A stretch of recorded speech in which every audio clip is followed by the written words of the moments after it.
Hello,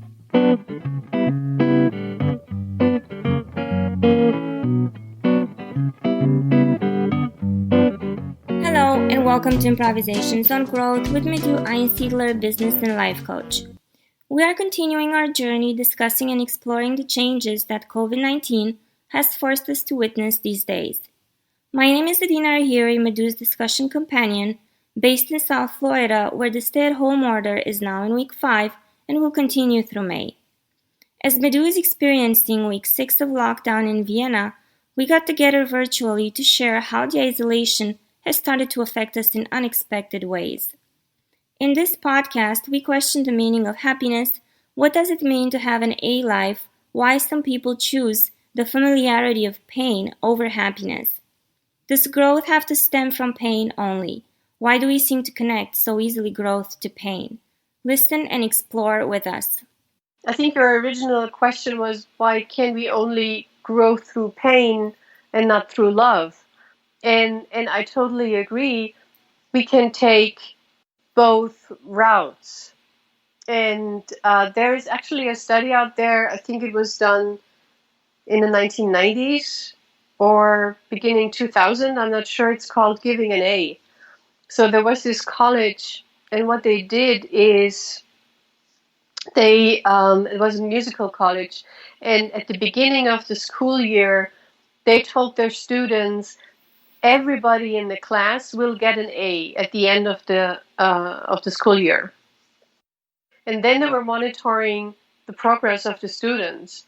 And not surprisingly, probably, the students were so much more engaged and motivated, enthusiastic about what they're doing, that at the end of the school year, not only, did everybody get an A, but they really deserved also an A because they just showed excellent performance. So I think it's not an either or. Our general attitude towards life and development, yes, definitely should be love. But just by saying it should be love, it doesn't solve the fact that we will discover and live through situations where we just won't feel happy, and where it doesn't help then when someone tells me, well, you should love yourself. But if I don't feel this self-love at this moment, it just doesn't help me that I should love myself.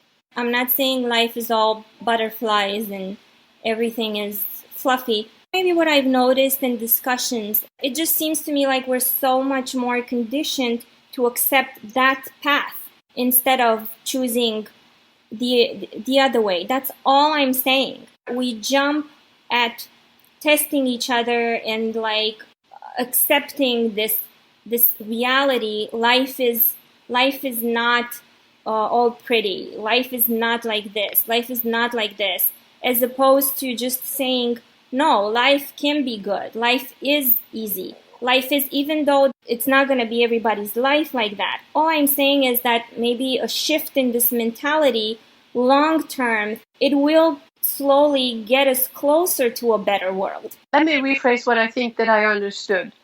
Give life an A. How about that? So we should give life an A more than saying, okay, life sucks. Yep. And life bites you in the butt, and life is just a pain in the back, and all those sayings, and life is tough. Like, this is what I grew up with. My dad used to say, life is like a chicken ladder, short and full of shit. From where he comes from, I understand that. I mean, he was a child and he experienced the war and he had to flee, and he really had a tough life.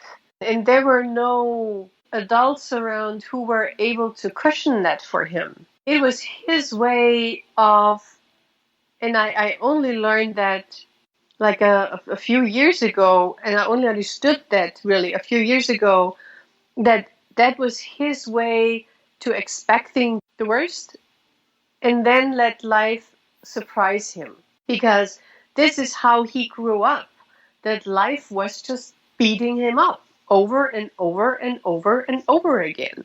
So he came out being this fighter and so saying, okay, you life, you cannot beat me. Even now, I could not instill this give life an A mentality in him because his experience was just not life behaving like giving him an A. I think this is something that we need to take into account, that a lot of people, they come into adult life with just this really hard experience. I guess it's really difficult for people who have had these experiences to just say, I am going to make this life an A. It is because they have not experienced life as an A. And then the funny thing is, and this is what I experience in my coachings a lot actually, we rather stick to what we know than go for the unknown. So when we have experienced, especially early in our lives, really tough situations where there were no one around who helped us through those tough situations when we were really little child or even later, then this idea of it's tough is built in our system. And this is so familiar that we often rather not choose on a conscious level, but on a very subtle level. This is what we know. We know how to fight. We know how to suffer. We know how to experience pain. And that this might sound counterintuitive. I just experience that in my coachings a lot. The feeling of happiness scares the hell out of people because they don't know how to feel happy and they don't have a blueprint for happiness. They have a blueprint for pain, for struggle, and they know how to deal with it. So this is a familiar ground, but happiness is really scary. Somehow on a very unconscious or subconscious level, seem to make the decision, I'd rather stay in the familiar than go into this unfamiliar ground of happiness.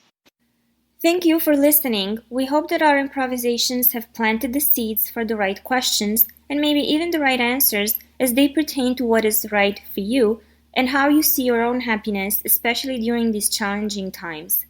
You're welcome to reach out to Madhu by emailing her at madhu@einsiedler.at or leave your feedback on her social media on Facebook, LinkedIn, or Twitter. And don't forget to listen to Madhu's other podcasts as part of her COVID-19 Crisis Log.